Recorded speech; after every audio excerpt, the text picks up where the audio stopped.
নমস্কার প্রিয় বন্ধু মিডিয়ায় আপনাদের স্বাগত। আর আপনারা দেখছেন প্রিয় বন্ধু বাংলা, সত্যের সন্ধানে সর্বদা। আমি শুদ্ধশীল। বাংলায় আর মাস দুয়েকের মধ্যেই হতে চলেছে বিধানসভার সাধারণ নির্বাচন, আর সেই দিকে লক্ষ্য রেখে সকলের মধ্যেই ক্রমশ টান টান উত্তেজনা বাড়ছে। কি হবে এই নির্বাচনের পর বাংলার রং? তা কি থাকবে নীল সাদা, নাকি পরিবর্তিত হয়ে হবে গেরুয়া, নাকি বামফ্রন্ট কংগ্রেসের হাত ধরে রাজ্যে হবে নতুন সরকারের গঠন? সেই দিকেই সকলের নজর। আর তাই আমাদের সমীক্ষক দল নেমে পড়েছে ময়দানে। একটি একটি করে জেলা ধরে, একটি একটি করে আসন ধরে আপনাদের জন্য নিয়ে আসছে সমীক্ষা। আমরা ইতিমধ্যেই উত্তরবঙ্গের 7টি জেলার পাশাপাশি মালদা, মুর্শিদাবাদ, নদিয়া, উত্তর চব্বিশ পরগনা, দক্ষিণ চব্বিশ পরগনা, কলকাতা এবং হাওড়া জেলার সমীক্ষা আপনাদের সামনে নিয়ে এসেছি। এবার আজকে নিয়ে আসবো সেই হুগলি জেলার সমীক্ষা, যে হুগলি জেলা কার্যত লোকসভা নির্বাচনে চমকে দিয়েছিল সকলকে। তৃণমূল কংগ্রেসের একদা গড়, কিন্তু সেখান থেকে বিজেপি একজন সাংসদই শুধু পায়নি, আর দুটি আসনেও প্রায় করে ফেলেছিল বাজিমাত। সেই রকম একটি জেলা নিয়ে আজকে আমরা কথা বলবো, যে জেলায় আমরা গত নভেম্বর মাসের সমীক্ষায় আমরা দেখিয়েছিলাম 18টি আসনের 18টিই পেতে পারে বিজেপি। তারা কি ধরে রাখতে পেরেছে সেই সংগঠন, নাকি সেখানে হয়েছে বড়সড় পরিবর্তন? সেই নিয়ে আমরা আলোচনা করব। তবে তার আগে যথারীতি বিধিসম্মত সতর্কীকরণ, এই সমীক্ষা কিন্তু কোনোভাবেই নির্বাচনকে প্রভাবিত করার জন্য করা হচ্ছে না। রাজনৈতিকভাবে অত্যন্ত সচেতন বাংলার মানুষ ঠিক এই মুহূর্তে দাঁড়িয়ে কী ভাবছেন তারই একটা প্রতিচ্ছবি আমরা তুলে আনার চেষ্টা করছি মাত্র। এই সমীক্ষার জন্য ডেটা আমরা জানুয়ারি মাসের 16 থেকে 31 তারিখের মধ্যে কালেক্ট করেছি, এবং রাজ্যের প্রায় 45,000 মানুষের সঙ্গে কথা বলে এই সমীক্ষা তৈরি করা হয়েছে। আমরা কথা বলবো হুগলি জেলা নিয়ে, যেখানে মোট 18টি আসন আছে। সেই 18টি আসনের মধ্যে প্রথম আসন আমরা কথা বলবো উত্তরপাড়া নিয়ে, যেখানে 2016 নির্বাচনে তৃণমূল কংগ্রেস প্রার্থী করেছিল একদা মমতা বন্দ্যোপাধ্যায়ের অত্যন্ত ঘনিষ্ঠ বলে পরিচিত প্রাক্তন সাংবাদিক প্রবীর কুমার ঘোষালকে, এবং তিনি সিপিএম প্রার্থী সুধীরাজ প্রহরাজকে হারিয়ে এই আসন থেকে জয়ী হন।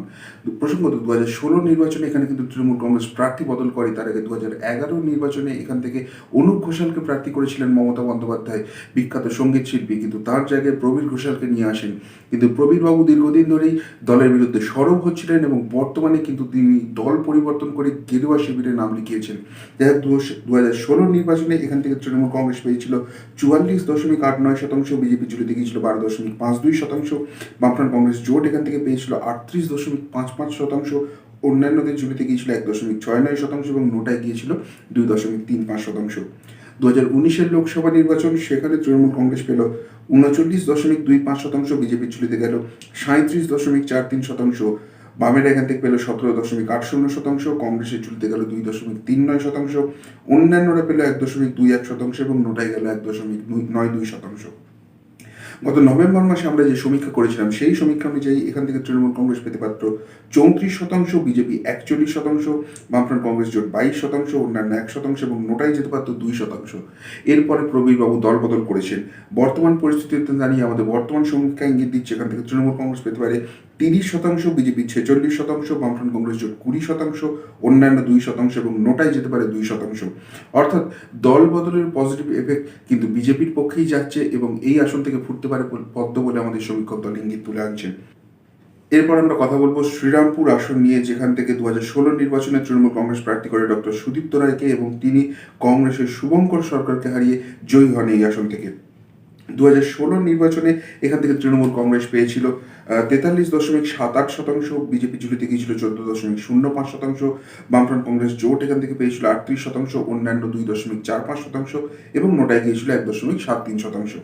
2019-এর লোকসভা নির্বাচন, সেখানে তৃণমূল কংগ্রেস পেল 40.62%, বিজেপি ঝুলিতে গেল 42.33%, বামেরা এখান থেকে পেল 10.80%, কংগ্রেসের ঝুলিতে গেল 3.23%, অন্যান্যরা পেল 1.45%, এবং নোটায় গেল 1.57%। গত নভেম্বর মাসে আমরা যে সমীক্ষা করেছিলাম, সেই সমীক্ষায় ইঙ্গিত ছিল এখান থেকে তৃণমূল কংগ্রেস পেতে পারে 35%, বিজেপি 46%, বামফ্রন্ট কংগ্রেস জোট 16%, অন্যান্য 1%, এবং নোটা 2%। আমাদের বর্তমান সমীক্ষায় ইঙ্গিত দিচ্ছে তৃণমূল কংগ্রেস সেখান থেকে পেতে পারে 33%, বিজেপি 49%, বামফ্রন্ট কংগ্রেস জোট 15%, অন্যান্য 2%, এবং নোটায় যেতে পারে 1%। অর্থাৎ এই কেন্দ্রের সাংসদ কল্যাণ বন্দ্যোপাধ্যায় যতই তৃণমূলের হয়ে ব্যাটন ধরুন, আমাদের সমীক্ষা দেখাচ্ছে বিজেপি তাদের পজিশন আরও এখানে কিন্তু পোক্ত করে নিচ্ছে, এবং তার ফলে এই আসন থেকেও ফুটতে পারে পদ্ম বলে আমাদের সমীক্ষায় ইঙ্গিত উঠে আসছে। এরপর আমরা কথা বলবো চাঁপদানি আসন নিয়ে, যেখানে 2016 নির্বাচনে বাম সমর্থিত কংগ্রেস প্রার্থী হিসেবে আব্দুল মান্নান জয়ী হন এবং তিনি তৃণমূল কংগ্রেস প্রার্থী মুজাফফর খানকে হারিয়ে দেন এখান থেকে। 2016 নির্বাচনে তৃণমূল কংগ্রেস এখান থেকে পেয়েছিল 40.19%, বিজেপি জুড়ে গিয়েছিল 12.69%, বামফ্রন্ট কংগ্রেস জোট এখান থেকে পেয়েছিল 44.14%, অন্যান্যরা পেয়েছিল 1.03% এবং নোটায় গিয়েছিল 1.95%। 2019-এর লোকসভা নির্বাচন, সেখানে তৃণমূল কংগ্রেস পেল 42.44%, বিজেপি জুড়ে গেল 41.46%, বামেরা এখান থেকে পেল 10.12%, কংগ্রেসের ঝুলিতে গেল 2.92%, অন্যান্যরা পেল 1.41% এবং নোটায় গেল 1.65%। গত নভেম্বর মাসে আমরা যে সমীক্ষা করেছিলাম সেই সমীক্ষায় ইঙ্গিত ছিল এখান থেকে তৃণমূল কংগ্রেস পেতে পারে 32%, বিজেপি 47%, বামফ্রন্ট কংগ্রেস জোট 18%, অন্যান্য 1% এবং নোটায় যেতে পারে 2%। আমাদের বর্তমান সমীক্ষা ইঙ্গিত দিচ্ছে এখান থেকে তৃণমূল কংগ্রেস পেতে পারে 31%, বিজেপি 45%, বামফ্রন্ট কংগ্রেস জোট 21%, অন্যান্য 2% এবং নোটায় যেতে পারে 1%। অর্থাৎ বামফ্রন্ট কংগ্রেসের যে জোট প্রক্রিয়া শুরু হয়েছে সেই জোট প্রক্রিয়া শুরু হওয়ার ফলে তাদের দিকে সমর্থন সামান্য হলেও ফিরছে, কিন্তু তা এই আসন জয়ের ব্যাপারে অনেকটাই পিছনে ফেলে রাখছে এখানকার বর্তমান বিধায়ক আব্দুল মান্নানকে, এবং এই আসনে জয়ের ব্যাপারে এখনো এগিয়ে রয়েছে গেরুয়া শিবির বলে আমাদের সমীক্ষায় ইঙ্গিত উঠে আসছে। চাঁপদানির পর আমরা কথা বলবো একটি হেভিওয়েট আসন নিয়ে। আসনটি ইটসেলফ হেভিওয়েট, কেননা আসনের নাম হচ্ছে সিঙ্গুর। যে সিঙ্গুরের উপর আন্দোলনের উপর ভর করে মমতা বন্দ্যোপাধ্যায়ের রাজনৈতিক কেরিয়ার কার্যত ঘুরে গিয়েছিল, অন্যদিকে একটা পজিটিভ দিশা পেয়েছিল বলে রাজনৈতিক মহল মনে করে। যাই হোক, 2016 নির্বাচনে এখান থেকে প্রার্থী হন মাস্টারমশাই রবীন্দ্রনাথ ভট্টাচার্য। তিনি তৃণমূল কংগ্রেস প্রার্থী হিসেবে সিপিএমের হেভিওয়েট প্রার্থী রবীন দেবকে এই আসন থেকে হারিয়ে দেন। 2016 নির্বাচনে তৃণমূল কংগ্রেস এখান থেকে পেয়েছিল 49.38%, বিজেপি ঝুলিতে গিয়েছিল 7.32%, বামফ্রন্ট কংগ্রেস জোট এখান থেকে পেয়েছিল 38.64%, অন্যান্যদের ঝুলিতে গিয়েছিল 3.07% এবং নোটায় গিয়েছিল 1.59%। 2019-এর লোকসভা নির্বাচন, সেখানে তৃণমূল কংগ্রেস পেল 41.25%, বিজেপি ঝুলিতে গেল 46.45%, বামেরা এখান থেকে পেল 8.79%, কংগ্রেসের ঝুলিতে গেল 1.02%, অন্যান্যরা পেল 1.62% এবং নোটায় গেল 0.87%। গত নভেম্বর মাসে আমাদের করা সমীক্ষা ইঙ্গিত দিয়েছিল এখান থেকে তৃণমূল কংগ্রেস পেতে পারে 31%, বিজেপি 54%, বামফ্রন্ট কংগ্রেস জোট 12%, অন্যান্য 2% এবং নোটায় যেতে পারে 1%। মাস্টারমশাই রবীন্দ্রনাথ ভট্টাচার্য কিন্তু বিদ্রোহী, তিনি দলের বিরুদ্ধে মাঝে মাঝেই কথা বলছেন, মুখ খুলছেন। আমাদের বর্তমান সমীক্ষা ইঙ্গিত দিচ্ছে এখান থেকে তৃণমূল কংগ্রেস পেতে পারে 35%, বিজেপি 51%, বামফ্রন্ট কংগ্রেস জোট 11%, অন্যান্য 2% এবং নোটায় যেতে পারে 1%। অর্থাৎ যে সিঙ্গুর, যে আন্দোলনের ধাত্রীভূমি থেকে উঠে এসেছিলেন মমতা বন্দ্যোপাধ্যায় এবং পরবর্তীকালে রাজ্যের মুখ্যমন্ত্রী হন, সেই জায়গায় কিন্তু বড়সড় ধাক্কা খেতে চলেছে তৃণমূল কংগ্রেস বলে আমাদের সমীক্ষায় ইঙ্গিত রয়েছে। সিঙ্গুরের পর আমরা কথা বলবো চন্দননগর আসন নিয়ে, যে চন্দননগর আসনেও 2016 নির্বাচনে প্রার্থী বদল করে তৃণমূল কংগ্রেস এবং এখান থেকে সঙ্গীত শিল্পী ইন্দ্রনীল সেনকে প্রার্থী করেন মমতা বন্দ্যোপাধ্যায়। তিনি সিপিএম প্রার্থী গৌতম সরকারকে হারিয়ে জয়ী হন। ইন্দ্রনীল বাবুকে কিন্তু পরবর্তীকালে রাজ্য মন্ত্রিসভায় নিয়ে আসেন মমতা বন্দ্যোপাধ্যায়, যদিও ঘোর বাম জামনায় তিনি কিন্তু ছিলেন প্রবল মমতা বিরোধী। যাই হোক, এই চন্দননগর আসন থেকে 2016 নির্বাচনে তৃণমূল কংগ্রেস পেয়েছিল 44.83%, বিজেপি ঝুলিতে গিয়েছিল 7.83%, বামফ্রন্ট কংগ্রেস জোট এখান থেকে পেয়েছিল 43.58%, অন্যান্যদের ঝুলিতে গিয়েছিল 1.47% এবং নোটায় গিয়েছিল 2.28%। 2019-এর লোকসভা নির্বাচন, সেখানে তৃণমূল কংগ্রেস পেল 41.42%, বিজেপি ঝুলিতে গেল 39.75%, বামেরা এখান থেকে পেল 13.65%, কংগ্রেসের ঝুলিতে গেল 2.07%, অন্যান্যরা পেল 1.66% এবং নোটায় গেল 1.46%। গত নভেম্বর মাসে আমরা যে সমীক্ষা করেছিলাম সেই সমীক্ষায় ইঙ্গিত ছিল এখান থেকে তৃণমূল কংগ্রেস পেতে পারে 28%, বিজেপি 44%, বামফ্রন্ট কংগ্রেস জোট 25%, অন্যান্য 2% এবং নোটায় যেতে পারে 1% ভোট। আমাদের বর্তমান সমীক্ষা ইঙ্গিত দিচ্ছে এখান থেকে তৃণমূল কংগ্রেস পেতে পারে 29%, বিজেপি 46%, বামফ্রন্ট কংগ্রেস জোট 21%, অন্যান্য 3% এবং নোটায় যেতে পারে 1%। অর্থাৎ গত নভেম্বর মাস থেকে শুরু করে এই জানুয়ারি মাসে এসেও কিন্তু অবস্থার এমন কিছু পরিবর্তন ঘটলো না।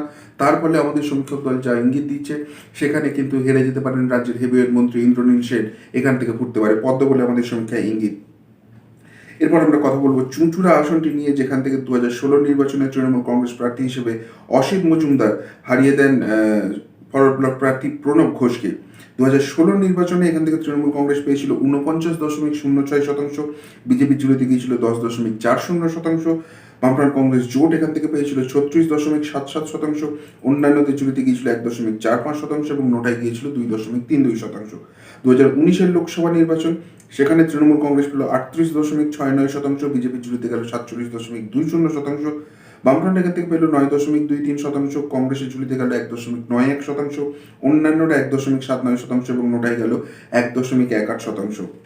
গত নভেম্বর মাসে আমাদের করা সমীক্ষা ইঙ্গিত দিয়েছিল তৃণমূল কংগ্রেসের সম্ভাব্য ভোট প্রাপ্তি হতে পারে 31%, বিজেপি 51%, বামফ্রন্ট কংগ্রেস জোট 15%, অন্যান্য 2% এবং নোটায় যেতে পারে 1%। আমাদের বর্তমান সমীক্ষা ইঙ্গিত দিচ্ছে এখান থেকে তৃণমূল কংগ্রেস পেতে পারে 34%, বিজেপি 49%, বামফ্রন্ট কংগ্রেস জোট 13%, অন্যান্য 2% এবং নোটা 2%। অর্থাৎ চুঁচুড়া আসন থেকেও কিন্তু ফুটতে পারে পদ্ম বলে আমাদের সমীক্ষায় ইঙ্গিত উঠে আসছে। চুঁচুড়ার পর আমরা কথা বলবো বলাগড় আসন নিয়ে, যে বলাগড় থেকে 2016 নির্বাচনে অসীম কুমার মাঝি তৃণমূল কংগ্রেস প্রার্থী হিসেবে সিপিএম প্রার্থী পাঁচু গোপাল মণ্ডলকে হারিয়ে জয়ী হয়েছিলেন। 2016 নির্বাচনে এখান থেকে তৃণমূল কংগ্রেস পেয়েছিল 47.36%, বিজেপি ঝুলিতে গিয়েছিল 10.19%, বামফ্রন্ট কংগ্রেস জোট এখান থেকে পেয়েছিল 38.61%, অন্যান্যদের ঝুলিতে গিয়েছিল 1.94% এবং নোটায় গিয়েছিল 1.90%। 2019-এর লোকসভা নির্বাচন, সেখানে তৃণমূল কংগ্রেস পেল 36.06%, বিজেপি ঝুলিতে গেল 52.20%, বামফ্রন্ট এখান থেকে পেল 7.18%, কংগ্রেসের ঝুলিতে গেল 1.77%, অন্যান্যরা পেল 2.01% এবং নোটায় গেল 0.78%। গত নভেম্বর মাসে আমাদের করা সমীক্ষায় ইঙ্গিত ছিল তৃণমূল কংগ্রেস পেতে পারে 36%, বিজেপি 48%, বামফ্রন্ট কংগ্রেস জোট 13%, অন্যান্য 2% এবং নোটায় যেতে পারে 1%। আমাদের বর্তমান সমীক্ষা ইঙ্গিত দিচ্ছে এখান থেকে তৃণমূল কংগ্রেস পেতে পারে 35%, বিজেপি 51%, বামফ্রন্ট কংগ্রেস জোট 11%, অন্যান্য 2% এবং নোটায় যেতে পারে 1%। অর্থাৎ বলাগড় আসনও হতে পারে গেরুয়া শিবিরের দখলে বলে আমাদের সমীক্ষায় ইঙ্গিত উঠে আসছে। বলাগড়ের পর আমরা কথা বলবো পান্ডুয়া আসন নিয়ে, যেখানে 2016 নির্বাচনে মমতা বন্দ্যোপাধ্যায় প্রার্থী করেন হেভিওয়েট ফুটবলার সৈয়দ রহিম নবীকে ভূমিপুত্র, কিন্তু তা সত্ত্বেও এই আসনে জয়লাভ করতে পারেন তৃণমূল কংগ্রেস। এখান থেকে সিপিএম প্রার্থী শেখ আমজাদ হোসেন তিনি কিন্তু জয়ী হন। পান্ডুয়া আসনে 2016 নির্বাচনে তৃণমূল কংগ্রেস পেয়েছিল 43.02%, বিজেপির ঝুলিতে গিয়েছিল 8.16%, বামফ্রন্ট কংগ্রেস জোট এখান থেকে পেয়েছিল 43.68%, অন্যান্যদের ঝুলিতে গিয়েছিল 3.84% এবং নোটায় গিয়েছিল 1.30%। 2019-এর লোকসভা নির্বাচন, সেখানে তৃণমূল কংগ্রেস পেল 41.42%, বিজেপির ঝুলিতে গেল 41.75%, বামফ্রন্ট পেল এখান থেকে 11.68%, কংগ্রেসের ঝুলিতে গেল 2.07%, অন্যান্যরা পেল 2.25% এবং নোটায় গেল 0.83%। গত নভেম্বর মাসে আমাদের করা সমীক্ষা ইঙ্গিত দিয়েছিল এখান থেকে তৃণমূল কংগ্রেস পেতে পারে 32%, বিজেপি 43%, বামফ্রন্ট কংগ্রেস জোট 22%, অন্যান্য 2% এবং নোটা 1%। আমাদের বর্তমান সমীক্ষা ইঙ্গিত দিচ্ছে এখান থেকে তৃণমূল কংগ্রেস পেতে পারে 41%, বিজেপি 40%, বামফ্রন্ট কংগ্রেস জোট 17%, অন্যান্য 1% এবং নোটায় যেতে পারে 1%। এই আসন থেকে ফুটতে পারে ঘাসফুল বলে আমাদের সমীক্ষায় ইঙ্গিত উঠে আসছে। যদিও লড়াইটা হাড্ডাহাড্ডি, 41%, 40%, মাত্র 1%-এর ডিফারেন্স রয়েছে দুই দলের মধ্যে, কিন্তু বামফ্রন্ট কংগ্রেসের একটা বড় অংশের ভাঙন ধরাচ্ছে। কংগ্রেসের এখানে সেভাবে ভোট নেই, বিশেষ করে বামফ্রন্টের ভোটে একটা বড়সড় ভাঙন ধরাচ্ছে তৃণমূল কংগ্রেস, এবং তার ফলে কিন্তু এই আসন থেকে বেশ কিছুটা পজিটিভ জায়গায় চলে যাচ্ছে রাজ্যের শাসক দল বলে আমাদের সমীক্ষায় ইঙ্গিত উঠে আসছে। পান্ডুয়ার পর আমরা কথা বলবো সপ্তগ্রাম আসন নিয়ে, যেখান থেকে তৃণমূল কংগ্রেস প্রার্থী হিসেবে তপন দাশগুপ্ত 2016 নির্বাচনে কংগ্রেস প্রার্থী দিলীপ নাথকে হারিয়ে জয়ী হয়েছিলেন।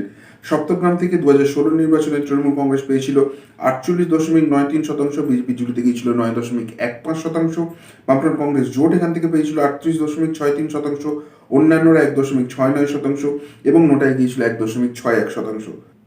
2019-এর লোকসভা নির্বাচন, সেখানে তৃণমূল কংগ্রেস পেল 39.39%, বিজেপি ঝুলিতে গেল 51.07%, বামফ্রন্ট পেল 5.07%, কংগ্রেসের ঝুলিতে গেল 1.63%, অন্যান্যরা পেল 2.05% এবং নোটায় গেল 0.79%।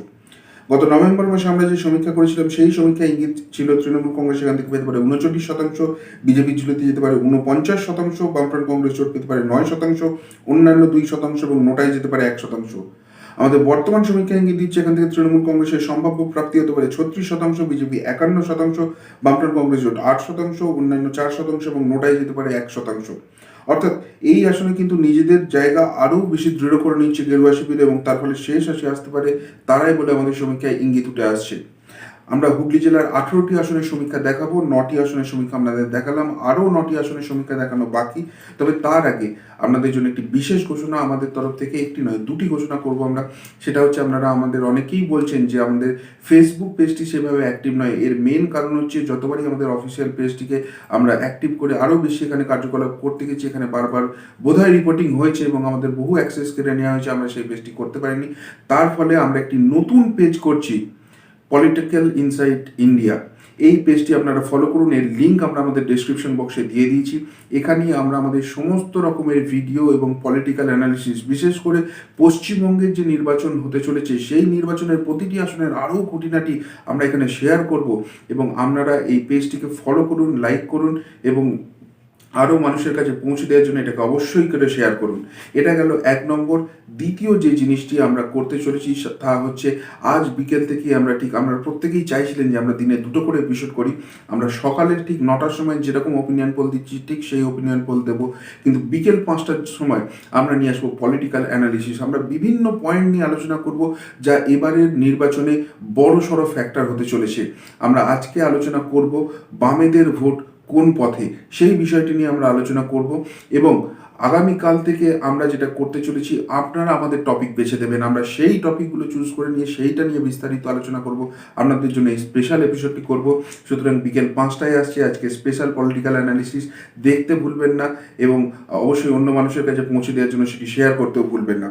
যাই হোক, সপ্তগ্রাম আসনের পর আমরা কথা বলবো চণ্ডীতলা আসন নিয়ে। যে চণ্ডীতলা আসন থেকে তৃণমূল কংগ্রেস সাথী খন্দকারকে প্রার্থী করে থাকে, 2016 নির্বাচনেও তিনি প্রার্থী ছিলেন এবং তিনি সিপিএম প্রার্থী আজিম আলী মোহাম্মদ শেখকে হারিয়ে এই আসন থেকে জয়ী করেন। সাথী খন্দকার প্রাক্তন তৃণমূল কংগ্রেস সাংসদ আকবর আলী খন্দকারের স্ত্রী এবং তার কিন্তু একটা ব্যক্তিগত জনপ্রিয়তা রয়েছে। যাই হোক, 2016 নির্বাচনে তৃণমূল কংগ্রেস সেখান থেকে 48.28% ভোট পেয়েছিল, বিজেপির ঝুলিতে গিয়েছিল 6.75%। বামফ্রন্ট কংগ্রেস জোট এখান থেকে পেয়েছিল 40.83%, অন্যান্যরা 2.41% এবং নোটায় গিয়েছিল 1.74%।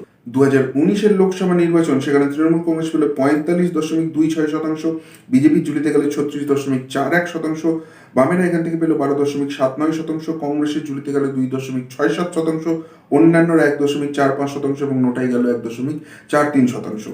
গত নভেম্বর মাসে আমাদের করা সমীক্ষা ইঙ্গিত দিয়েছিল এখান থেকে তৃণমূল কংগ্রেস পেতে পারে 37%, বিজেপি 42%, বামফ্রন্ট কংগ্রেস জোট 18%, অন্যান্য 2% এবং নোটাই যেতে পারে 1%। আমাদের বর্তমান সমীক্ষা ইঙ্গিত দিচ্ছে এখান থেকে তৃণমূল কংগ্রেস পেতে পারে 42%, বিজেপি 40%, বামফ্রন্ট কংগ্রেস জোট 14%, অন্যান্য 3% এবং নোটাই যেতে পারে 1%। অর্থাৎ গত নভেম্বর মাস থেকে এই জানুয়ারি মাসে এসে দেখা যাচ্ছে বামেদের ভোটের একটা অংশ, বড় অংশ সুইচ করে গেছে তৃণমূল কংগ্রেসের দিকে এবং বিজেপিরও একটা অংশ সামান্য হলেও সুইচ করেছে তৃণমূল কংগ্রেসের দিকে। আমাদের সমীক্ষক দল যেটা বলছেন যে এটা বিজেপির যে অংশটি সুইচ করেছে তারা বেসিক্যালি তৃণমূল কংগ্রেস থেকে বিজেপিতে এসেছিলেন এবং বিভিন্ন কারণে তারা কিন্তু এখানে আবার ঘর ওয়াপসি করেছেন এবং তার ফলেই সামান্য হলেও কিন্তু এই আসনে অ্যাডভান্টেজ হয়ে গেছে ঘাসফুল শিবির এবং যে আসনে নভেম্বর মাসে পিছিয়ে ছিল সেই আসনে বর্তমানে ঘাসফুল ফোটানোর মতো জায়গায় চলে গেছে রাজ্যের শাসক দল বলে আমাদের সমীক্ষক দলের ইঙ্গিত রয়েছে। চণ্ডীতলার পর আমরা কথা বলবো জাঙ্গিপাড়া আসনটি নিয়ে, যেখান থেকে তৃণমূল কংগ্রেস প্রার্থী হিসেবে স্নেহাশিস চক্রবর্তী জয়ী হয়েছিলেন 2016 নির্বাচনে এবং তিনি সিপিএম প্রার্থী পবিত্র সিংহ রায়কে হারিয়ে দেন। প্রসঙ্গত, স্নেহাশিস চক্রবর্তী এবং সাথী খন্দকার তাদের মধ্যে যে একটা বিবাদ রয়েছে তা কিন্তু বারে বারেই প্রকাশ্যে এসেছে এবং এই নিয়ে প্রকাশ্যে আমরা তৃণমূল নেত্রী মমতা বন্দ্যোপাধ্যায়কেও সরব হতে দেখেছি। যাই হোক, 2016 নির্বাচনে তৃণমূল কংগ্রেস সেখান থেকে পেয়েছিল 50.80%, বিজেপি ঝুলিতে গিয়েছিল 7.02%, বামফ্রন্ট কংগ্রেস জোট এখান থেকে পেয়েছিল 38.73%, অন্যান্যদের ঝুলিতে গিয়েছিল 2.01% এবং নোটায় গিয়েছিল 1.45%।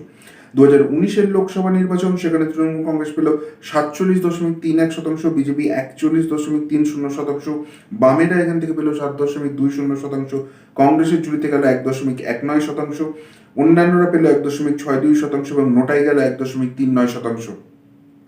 গত নভেম্বর মাসে আমাদের সমীক্ষা ইঙ্গিত দিয়েছিল এখান থেকে তৃণমূল কংগ্রেস পেতে পারে 39%, বিজেপি 45%, বামফ্রন্ট কংগ্রেস জোট 13%, অন্যান্য 2% এবং নোটাই যেতে পারে 1%।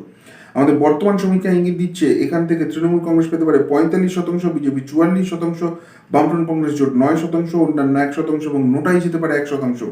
এই আসনেও সেই একই ট্রেন্ড, এখানে কিন্তু খুব সামান্য একটা বিজেপির ভোট তৃণমূলে ট্রান্সফার হচ্ছে, ঘর ওয়াপসি ঘটছে বেসিক্যালি, এবং এখানে কিন্তু বামফ্রন্টের ভোটে বড় সড়ো থাবা বসাচ্ছে তৃণমূল কংগ্রেস, এবং তার ফলে একটা হাড্ডাহাড্ডি লড়াইয়ের ইঙ্গিত রয়েছে। মাত্র 1% ডিফারেন্স রয়েছে এই আসনে, কিন্তু সামান্য হলেও অ্যাডভান্টেজ জায়গায় চলে গেছে রাজ্যের শাসক দল, এবং তার ফলে এখান থেকে ফুটতে পারে ঘাসফুল বলে ইঙ্গিত তুলে আনছেন আমাদের সমীক্ষক দল।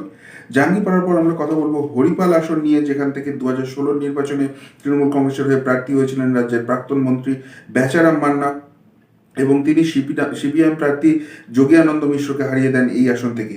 2016 নির্বাচনে তৃণমূল কংগ্রেস সেখান থেকে পেয়েছিল 53.22%, বিজেপির ঝুলিতে গিয়েছিল 5.34%, বামফ্রন্ট কংগ্রেস জোট এখান থেকে পেয়েছিল 38.11%, অন্যান্যরা 1.64% এবং নোটায় গিয়েছিল 1.69%। 2019 লোকসভা নির্বাচন, সেখানে তৃণমূল কংগ্রেস পেল 45.15%, বিজেপির ঝুলিতে গেল 40.62%, বামফ্রন্ট এখান থেকে পেল 9.71%, কংগ্রেসের ঝুলিতে গেল 1.62%, অন্যান্যরা 1.57% এবং নোটায় গেল 1.33%। গত নভেম্বর মাসে আমাদের করা সমীক্ষা ইঙ্গিত দিয়েছিল এখান থেকে তৃণমূল কংগ্রেস পেতে পারে 36%, বিজেপি 49%, বামফ্রন্ট কংগ্রেস জোট 12%, অন্যান্য 2% এবং নোটাই যেতে পারে 1%। আমাদের বর্তমান সমীক্ষা ইঙ্গিত দিচ্ছে এখান থেকে তৃণমূল কংগ্রেস পেতে পারে 40%, বিজেপি 46%, বামফ্রন্ট কংগ্রেস জোট 11%, অন্যান্য 2% এবং নোটাই যেতে পারে 1%। এখানে তৃণমূল কংগ্রেস কিছুটা ডেভেলপ করার মতো জায়গা তৈরি করলেও এখনো এই আসনে জয়ের ব্যাপারে অনেকটাই এগিয়ে পদ্মশিবির বলে আমাদের সমীক্ষক দলের ইঙ্গিত রয়েছে। হরিপাল আসনের পর আমরা কথা বলবো ধনেখালি আসন নিয়ে, যেখান থেকে 2016 নির্বাচনে তৃণমূল কংগ্রেসের প্রার্থী হয়েছিলেন অসীমা পাত্র, এবং তিনি কিন্তু ফরওয়ার্ড ব্লক প্রার্থী প্রদীপ মজুমদারকে হারিয়ে এই আসন থেকে জয়ী হন। 2016 নির্বাচনে তৃণমূল কংগ্রেস সেখান থেকে পেয়েছিল 57.54%, বিজেপির ঝুলিতে গিয়েছিল 7.50%, বামফ্রন্ট কংগ্রেস জোট এখান থেকে পেয়েছিল 30.61%, অন্যান্যরা 2.64% এবং নোটায় গিয়েছিল 1.70%। 2019 লোকসভা নির্বাচন, সেখানে তৃণমূল কংগ্রেস পেল 48.87%, বিজেপির ঝুলিতে গেল 43.37%, বামফ্রন্ট এখান থেকে পেল 3.45%, কংগ্রেস পেল 1.70%, অন্যান্য 1.96% এবং নোটায় গেল 0.65%। গত নভেম্বর মাসে আমাদের করা সমীক্ষা ইঙ্গিত দিয়েছিল এখান থেকে তৃণমূল কংগ্রেস পেতে পারে 40%, বিজেপি 48%, বামফ্রন্ট কংগ্রেস জোট 9%, অন্যান্য 2% এবং নোটায় যেতে পারে 1%। আমাদের বর্তমান সমীক্ষা ইঙ্গিত দিচ্ছে এখান থেকে তৃণমূল কংগ্রেস পেতে পারে 42%, বিজেপি 46%, বামফ্রন্ট কংগ্রেস জোট 8%, অন্যান্য 3% এবং নোটাই যেতে পারে 1%। অর্থাৎ এই আসনে কিন্তু একটা হাড্ডাহাড্ডি লড়াই আমরা দেখতে পারি তৃণমূল এবং বিজেপির মধ্যে, কিন্তু সেই লড়াইয়ের শেষে এখান থেকে জিততে পারে পদ্মশিবির বলে আমাদের সমীক্ষক দল ইঙ্গিত দিচ্ছে। ধনেখালি আসনের পর আমরা কথা বলবো তারকেশ্বর আসন নিয়ে, যে তারকেশ্বর আসন থেকে তৃণমূল কংগ্রেস প্রার্থী হিসেবে রজপাল সিং, তিনি কিন্তু বামফ্রন্ট কংগ্রেস সমর্থিত এনসিপি প্রার্থী সুরজিৎ ঘোষকে 2016 নির্বাচনে হারিয়ে জয়ী হন। তারকেশ্বর আসনে 2016 নির্বাচনে তৃণমূল কংগ্রেস পেয়েছিল 50.75%, বিজেপির ঝুলিতে গিয়েছিল 9.36%, বামফ্রন্ট কংগ্রেস জোট এখান থেকে পেয়েছিল 36.35%, অন্যান্যরা 1.47% এবং নোটায় গিয়েছিল 2.07%। 2019 লোকসভা নির্বাচন, সেখানে তৃণমূল কংগ্রেস পেয়েছিল 44.72%, বিজেপির ঝুলিতে গিয়েছিল 42.52%, বামফ্রন্ট এখান থেকে পেয়েছিল 7.99%, কংগ্রেসের ঝুলিতে গিয়েছিল 1.71%, অন্যান্যরা 1.57% এবং নোটায় গিয়েছিল 1.49%। গত নভেম্বর মাসে আমরা যে সমীক্ষা করছিলাম সেই সমীক্ষা ইঙ্গিত ছিল এখান থেকে তৃণমূল কংগ্রেস পেতে পারে 37%, বিজেপি 48%, বামফ্রন্ট কংগ্রেস জোট 12%, অন্যান্য 1% এবং নোটায় যেতে পারে 2%। আমাদের বর্তমান সমীক্ষা ইঙ্গিত দিচ্ছে এখান থেকে তৃণমূল কংগ্রেস পেতে পারে 34%, বিজেপি 51%, বামফ্রন্ট কংগ্রেস জোট 11%, অন্যান্য 2% এবং নোটাই যেতে পারে 2%।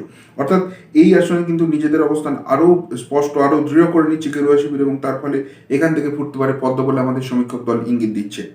তারকেশ্বর আসনের পর আমরা কথা বলবো পুরসুরা আসন নিয়ে, যেখানে 2016 নির্বাচনে তৃণমূল কংগ্রেস প্রার্থী হিসেবে ডক্টর এন নুরুজ্জামান কংগ্রেস প্রার্থী প্রতিম সিংহ রায়কে হারিয়ে জয়ী হয়েছিলেন। 2016 নির্বাচনে তৃণমূল কংগ্রেস সেখান থেকে পেয়েছিল 51.10%, বিজেপির ঝুলিতে গিয়েছিল 8.88%, বামফ্রন্ট কংগ্রেস জোট 36.96%, অন্যান্যরা 1.29% এবং নোটায় গিয়েছিল 1.77%। 2019 লোকসভা নির্বাচন, সেখানে তৃণমূল কংগ্রেস পেয়েছিল 38.72%, বিজেপি 50.93%, বামেরা এখান থেকে পেয়েছিল 5.15%, কংগ্রেসের ঝুলিতে গিয়েছিল 1.69%, অন্যান্যরা সম্মিলিতভাবে 2.13% এবং নোটায় গিয়েছিল 1.38%। গত নভেম্বর মাসে আমাদের করা সমীক্ষা ইঙ্গিত দিয়েছিল এখান থেকে তৃণমূল কংগ্রেস পেতে পারে 41%, বিজেপি 46%, বামফ্রন্ট কংগ্রেস জোট 10%, অন্যান্য 2% এবং নোটায় যেতে পারে 1%। আমাদের বর্তমান সমীক্ষা ইঙ্গিত দিচ্ছে এখান থেকে তৃণমূল কংগ্রেস পেতে পারে 40%, বিজেপি 48%, বামফ্রন্ট কংগ্রেস জোট 9%, অন্যান্য 2% এবং নোটায় যেতে পারে 1%। অর্থাৎ নভেম্বর মাস থেকে বর্তমানে জানুয়ারি মাসে এসে দেখা যাচ্ছে এখানকার অবস্থান কিন্তু এমন কিছু পরিবর্তন হয়নি এবং তার ফলে এই আসন থেকে জয়ের ব্যাপারে অনেকটাই এগিয়ে রয়েছে গেরুয়া শিবির বলে আমাদের সমীক্ষা ইঙ্গিত রয়েছে। পুরসুরার পর আমরা কথা বলবো আরামবাগ আসন নিয়ে, যেখান থেকে তৃণমূল কংগ্রেস প্রার্থী হিসেবে কৃষ্ণচন্দ্র সাঁতরা তিনি কিন্তু সিপিএম প্রার্থী অসিত মালিককে হারিয়ে জয়ী হয়েছিলেন 2016 নির্বাচনে। 2016 নির্বাচনে তৃণমূল কংগ্রেস এখান থেকে পেয়েছিল 52.90%, বিজেপির ঝুলিতে গিয়েছিল 8.49%, বামফ্রন্ট কংগ্রেস জোট এখান থেকে পেয়েছিল 34.97%, অন্যান্যরা 1.84%, নোটায় গিয়েছিল 1.79%। 2019 লোকসভা নির্বাচন, সেখানে তৃণমূল কংগ্রেস পেয়েছিল 45.50%, বিজেপি ঝুলিতে গিয়েছিল 43.56%, বামেরা এখান থেকে পেয়েছিল 5.64%, কংগ্রেসের ঝুলিতে গিয়েছিল 1.72%, অন্যান্যরা 1.97% এবং নোটায় গিয়েছিল 1.61%। গত নভেম্বর মাসে আমাদের করা সমীক্ষা, সেখানে ইঙ্গিত ছিল তৃণমূল কংগ্রেসের প্রাপ্ত ভোট হতে পারে 36%, বিজেপি 52%, বামফ্রন্ট কংগ্রেস জোট 9%, অন্যান্য 2% এবং নোটায় যেতে পারে 1%। আমাদের বর্তমান সমীক্ষা ইঙ্গিত দিচ্ছে তৃণমূল কংগ্রেস এখান থেকে পেতে পারে 33%, বিজেপি 55%, বামফ্রন্ট কংগ্রেস জোট 8%, অন্যান্য 3% এবং নোটায় যেতে পারে 1%। অর্থাৎ এই আসন থেকে বিশাল বড় ব্যবধানে জিততে পারে গেরুয়া শিবির বলে আমাদের সমীক্ষায় ইঙ্গিত উঠে আসছে। আরামবাগের পর আমরা কথা বলবো গোঘাট আসন নিয়ে, যেখানে তৃণমূল কংগ্রেস প্রার্থী হিসেবে মানস মজুমদার জয়ী হয়েছিলেন এবং তিনি হারিয়ে দিয়েছিলেন ফরওয়ার্ড ব্লক প্রার্থী বিশ্বনাথ কারককে। বর্তমানে বিশ্বনাথ বাবু কিন্তু গেরুয়া শিবিরে যোগদান করেছেন। 2016 নির্বাচনে তৃণমূল কংগ্রেস এখান থেকে পেয়েছিল 51.88%, বিজেপি ঝুলিতে গিয়েছিল 9.58%, বামফ্রন্ট কংগ্রেস জোট এখান থেকে পেয়েছিল 36.32%, অন্যান্যরা এখানে প্রার্থী দিতেই পারেননি কেউ, নোটাতে গিয়েছিল 2.23%। 2019 লোকসভা নির্বাচন, সেখানে তৃণমূল কংগ্রেস পেল 42%, বিজেপি ঝুলিতে গেল 45.88%, বামেরা এখান থেকে পেল 7.20%, কংগ্রেসের ঝুলিতে গেল 1.65%, অন্যান্যরা 1.90% এবং নোটায় গেল 1.37%। গত নভেম্বর মাসে আমরা যে সমীক্ষা করেছিলাম সেই সমীক্ষা অনুযায়ী তৃণমূল কংগ্রেস এখান থেকে পেতে পারত 35%, বিজেপি 51%, বামফ্রন্ট কংগ্রেস জোট 11%, অন্যান্য 2% এবং নোটায় যেতে পারত 1%। আমাদের বর্তমান সমীক্ষা ইঙ্গিত দিচ্ছে এখান থেকে তৃণমূল কংগ্রেস পেতে পারে 38%, বিজেপি 49%, বামফ্রন্ট কংগ্রেস জোট 10%, অন্যান্য 2% এবং নোটায় যেতে পারে 1%। অর্থাৎ নভেম্বর থেকে জানুয়ারিতে এসে এখানে কিন্তু রাজনৈতিক অবস্থান এমন কিছু বড়সড় পরিবর্তন হয়নি, মোটামুটি নিজেদের অবস্থান সকলেই ধরে রাখতে পেরেছে এবং তার ফলে এই আসন থেকে বড়সড় ব্যবধানে জিততে পারে পদ্ম শিবির বলে আমাদের সমীক্ষায় ইঙ্গিত উঠে আসছে। গোঘাটের পর আমরা কথা বলবো হুগলি জেলার শেষ আসন খানাকুল নিয়ে, যেখানে তৃণমূল কংগ্রেস প্রার্থী করে ইকবাল আহমেদকে এবং তিনি 2016 নির্বাচনে সিপিএম প্রার্থী ইসলাম আলী খানকে হারিয়ে জয়ী হন। 2016 নির্বাচনে তৃণমূল কংগ্রেস এখান থেকে পেয়েছিল 54.04%, বিজেপি ঝুলিতে গিয়েছিল 8.94%, বামফ্রন্ট কংগ্রেস জোট এখান থেকে পেয়েছিল 32.05%, অন্যান্যরা 3.13%, নোটায় গিয়েছিল 1.84%। 2019 লোকসভা নির্বাচন, সেখানে তৃণমূল কংগ্রেস পেল 47.63%, বিজেপির ঝুলিতে গেল 40.60%, বামেরা এখান থেকে পেল 5.84%, কংগ্রেসের ঝুলিতে গেল 2.09%, অন্যান্যরা 2.27% এবং নোটায় গেল 1.56%। গত নভেম্বর মাসে আমরা যে সমীক্ষা করেছিলাম সেখানে তৃণমূল কংগ্রেসের সম্ভাব্য ভোট প্রাপ্তি ছিল 38%, বিজেপির ঝুলিতে গিয়েছিল 48%, বামফ্রন্ট কংগ্রেস জোট 10%, অন্যান্য 3% এবং নোটায় গিয়েছিল 1%। আমাদের বর্তমান সমীক্ষা ইঙ্গিত দিচ্ছে এখান থেকে তৃণমূল কংগ্রেস পেতে পারে 36%, বিজেপি 52%, বামফ্রন্ট কংগ্রেস জোট 9%, অন্যান্য 2% এবং নোটায় যেতে পারে 1%। অর্থাৎ খানাকুল আসন থেকেও কিন্তু বড়সড় ব্যবধানে জেতার ব্যাপারে অনেকটাই এগিয়ে রয়েছে বিজেপি বলে আমাদের সমীক্ষায় ইঙ্গিত উঠে আসছে। তো বন্ধুরা, এই গেল হুগলি জেলার মোট 18টি আসনের সমীক্ষা। যে 18টি আসনের মধ্যে আমাদের করা সমীক্ষা অনুযায়ী 3টি আসন যেতে পারে তৃণমূল কংগ্রেসের পক্ষে 15টি আসন যেতে পারে, বিজেপির পক্ষে বামফ্রন্ট কংগ্রেস জোট এবং অন্যান্যদের ভাগ্য এই জেলায় থাকতে পারে শূন্য বলে আমাদের সমীক্ষা ইঙ্গিত উঠে আসছে। আমরা যদি নভেম্বর মাসের সমীক্ষা দেখেন, যে কথা আমরা সমীক্ষা শুরুর প্রথমেই বললাম আজকে, যে এই জেলার 18টি আসনই কিন্তু বিজেপির হতে পারে বলে আমাদের সমীক্ষা ইঙ্গিত উঠে এসেছিল। কিন্তু সেই নভেম্বর থেকে জানুয়ারি মাসে এসে দেখা যাচ্ছে বামেদের ভোট ব্যাংকে বেশ ভালো রকমের থাবা বসাচ্ছে এবং সেখান থেকে নিজের দিকে ভোট সুইচ করাতে সফল হচ্ছে তৃণমূল কংগ্রেস। তার ফলে খুব সামান্য ব্যবধানে হলেও তিনটি আসনে এগিয়ে গেল রাজ্যের শাসক দল, এবং তার ফলে 3টি আসনের গেন হচ্ছে নভেম্বর থেকে জানুয়ারিতে এসে। অন্যদিকে 18 থেকে 15 সেই 3টি আসন খুব স্বাভাবিকভাবেই লস হচ্ছে গেরুয়া শিবিরের বলে দেখা যাচ্ছে। আবার আমরা যদি 2019-এর লোকসভা নির্বাচন দেখেন, সেখানে কিন্তু এই 18টি আসনের মধ্যে খুব সামান্য ব্যবধান ইনক্লুড করেও যদি দেখা যায়, 10টি আসনের লিড ছিল তৃণমূল কংগ্রেসের, 8টি আসনের লিড ছিল বিজেপির। অর্থাৎ স্বাভাবিকভাবেই 2জন সাংসদ তাদের গেছে, 1জন সাংসদ বিজেপির পক্ষে গেছে, 10-8 ফল ছিল। সেই 10টি আসন থেকে 3টি আসন, 7টি আসনের লস দেখাচ্ছে তৃণমূল কংগ্রেসের দিকে, অন্যদিকে 8 থেকে 15 7টি আসনের গেন দেখাচ্ছে বিজেপির দিকে। আবার আমরা যদি 2016 নির্বাচন দেখি, সেখানে কিন্তু এই 18টি আসনের মধ্যে 16টি আসন গিয়েছিল শাসক দলের পক্ষে এবং 2টি আসন গিয়েছিল বামফ্রন্ট কংগ্রেস জোটের পক্ষে। স্বাভাবিকভাবেই বামফ্রন্ট কংগ্রেস জোট 2 থেকে 0-তে নেমে আসছে। অন্যদিকে 16 থেকে 3 13টি আসনে ধাক্কা খাচ্ছে রাজ্যের শাসক দল তৃণমূল কংগ্রেস, এবং তার ফলে খুব স্বাভাবিকভাবেই দেখা যাচ্ছে যে একজন বিধায়ক প্রবীর ঘোষাল ইতিমধ্যেই তিনি কিন্তু দল বদল করে গেরুয়া শিবিরে এসেছেন, এবং শুভেন্দু অধিকারী, রাজীব ব্যানার্জি, মুকুল রায়ের মতো নেতারা তারা কিন্তু ইঙ্গিত দিচ্ছেন যে নির্বাচন ঘোষণা হলে এই হুগলি জেলায় নাকি গোটা রাজ্যের মতোই অনেক তাবৎ তৃণমূল নেতারা বিজেপিতে যোগদান করবেন। যাই হোক, এই গেল হুগলি জেলার সমীক্ষা। সেই সমীক্ষা শেষ করার আগে আমরা এখন অবধি গোটা রাজ্যের যেসব জেলায় সমীক্ষা করেছি সেই সমীক্ষার ফলাফল এক নজরে আপনাদের বলে দেবো। কুচবিহার 9টি আসন আছে, সেখান থেকে 3টি আসন তৃণমূল কংগ্রেস, 6টি বিজেপি পেতে পারে। আলিপুরদুয়ারের 5টি আসনের 5টি গেরুয়া শিবির পেতে পারে। দার্জিলিংয়ের 5টি আসনের মধ্যে 3টি তৃণমূল কংগ্রেস, 1টি বিজেপি, 1টি বামফ্রন্ট কংগ্রেস জোট পেতে পারে। জলপাইগুড়ির 7টি আসন আছে, যার মধ্যে 1টি তৃণমূল কংগ্রেস, 6টি বিজেপি পেতে পারে। কালিম্পংয়ের একমাত্র আসনটি যেতে পারে তৃণমূল কংগ্রেস এবং গোর্খা জনমুক্তি মোর্চা জোটের প্রতি। উত্তর দিনাজপুরের 9টি আসন আছে, যার মধ্যে 4টি তৃণমূল কংগ্রেস, 3টি বিজেপি, 2টি বামফ্রন্ট কংগ্রেস জোট পেতে পারে। দক্ষিণ দিনাজপুরের 6টি আসন আছে, যার মধ্যে 1টি তৃণমূল কংগ্রেস, 5টি বিজেপি পেতে পারে। মালদার 12টি আসনের মধ্যে 6টি বিজেপি, 6টি বামফ্রন্ট কংগ্রেস জোট পেতে পারে। মুর্শিদাবাদের 22টি আসনের মধ্যে 10টি তৃণমূল কংগ্রেস, 2টি বিজেপি, 10টি বামফ্রন্ট কংগ্রেস জোট পেতে পারে। নদিয়া জেলার 17টি আসনের মধ্যে 4টি তৃণমূল কংগ্রেস, 13টি বিজেপি পেতে পারে। উত্তর 24 পরগনার 33টি আসনের মধ্যে 14টি তৃণমূল কংগ্রেস, 19টি বিজেপি পেতে পারে। দক্ষিণ 24 পরগনার 31টি আসনের মধ্যে 11টি তৃণমূল কংগ্রেস, 15টি বিজেপি, 2টি বামফ্রন্ট কংগ্রেস জোট এবং 3টি অন্যান্যরা পেতে পারে। কলকাতার 11টি আসনের মধ্যে 5টি তৃণমূল কংগ্রেস, 6টি বিজেপি পেতে পারে। হাওড়ার 16টি আসনের মধ্যে 4টি তৃণমূল কংগ্রেস, 12টি বিজেপি পেতে পারে। হুগলির 18টি আসনের মধ্যে 3টি তৃণমূল কংগ্রেস, 15টি বিজেপি পেতে পারে। অর্থাৎ গোটা রাজ্যের এখন অব্দি আমরা যে 202টি আসনের সমীক্ষা করলাম, তার মধ্যে 64টা তৃণমূল কংগ্রেস, 114টি বিজেপি, 21টি বামফ্রন্ট কংগ্রেস জোট এবং 3টি অন্যান্যরা পেতে পারে। আজকে সমীক্ষা শেষ করার আগে আপনাদের সেই বিশেষ সেগমেন্টটি দেখাবো, যেটির জন্য আপনারা বারেই আমাদের অনুরোধ করেন। আমরা এখন অবধি যে 202টি আসনের সমীক্ষা করেছি, তার রাজনৈতিক মানচিত্রটা 2016 থেকে 2021 এই 5 বছরের স্প্যানে কিভাবে পরিবর্তিত হলো, সেই জায়গাটা আপনারা দেখাতে বলেন, আমরা সেটাই দেখাবো। বর্তমানে 202টি আসনের যে সমীক্ষা আমরা প্রকাশ করলাম, তার মধ্যে আমাদের সমীক্ষা অনুযায়ী তৃণমূল কংগ্রেস এখান থেকে পেতে পারে 64টি আসন, বিজেপি 114টি আসন, বামফ্রন্ট কংগ্রেস জোট 21টি আসন এবং অন্যান্যরা 3টি আসন। এই 202টি আসনের মধ্যে গত নভেম্বর মাসে আমরা যখন সমীক্ষা চালিয়েছিলাম, তখন তৃণমূল কংগ্রেস পেতে পারত 66টি আসন, বিজেপি 104টি আসন, বামফ্রন্ট কংগ্রেস জোট 29টি আসন, অন্যান্যরা 3টি আসন। অর্থাৎ সেই অন্যান্যদের তিনটি জায়গাটি আছে, সেখানে কোনো রকমই পরিবর্তন দেখাচ্ছে না। হয়তো সিটের হেরফের রয়েছে, কিন্তু তাদের আসন সংখ্যা একই রয়েছে। অন্যদিকে মুর্শিদাবাদে আমাদের তখনকার সমীক্ষা দেখিয়েছিল মাত্র 2টি আসন পেতে পারে তৃণমূল কংগ্রেস, সেখানে এখন দেখা যাচ্ছে 10টি আসন, অর্থাৎ 8টি আসনের গেন হয়েছে শুধু মুর্শিদাবাদ জেলাতে। কিন্তু তা সত্ত্বেও 66 থেকে 64 2টি আসনের লোকসান দেখাচ্ছে তৃণমূল কংগ্রেসের ক্ষেত্রে। অর্থাৎ তৃণমূল কংগ্রেসের কিন্তু এখানে বড়সড় ধাক্কা লাগছেই আমরা বলবো। তারা মুর্শিদাবাদ জেলা ডেভেলপ করলেও তাদের সামগ্রিকভাবে আসন সংখ্যা কিন্তু নভেম্বর মাস থেকেও কমে যাচ্ছে।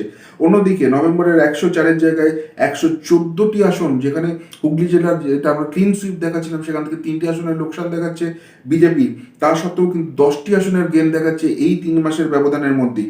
অন্যদিকে স্বাভাবিকভাবেই বামফ্রন্ট কংগ্রেস জোট ঘোষণা হওয়ার পরেও এখনও কিন্তু সেই জায়গাটায় প্রচারের হওয়া ওঠেনি বা সেই জায়গাটায় মানুষের কনফিডেন্স তারা ফেরত পায়নি। তার ফলে 29 থেকে 21 8টি আসনের লস দেখাচ্ছে বামফ্রন্ট কংগ্রেস জোটের প্রতি।